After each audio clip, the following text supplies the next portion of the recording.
રામ રામ ખેડૂત મિત્રો, હું પારુલ પટેલ આપણી યુટ્યુબ ચેનલ સૌરાષ્ટ્ર માર્કેટમાં તમારું હાર્દિક સ્વાગત કરું છું.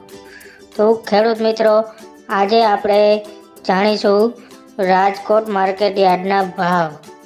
તો હું તમને રાજકોટ માર્કેટના ભાવ જણાવું તે પહેલાં જો તમે ચેનલમાં નવા છો તો ચેનલને નીચે આપેલા સબસ્ક્રાઈબ બટનને પ્રેસ કરી સબસ્ક્રાઈબ કરો અને ઘંટીને ઓન કરી દેજો, જેથી કરીને આવનારા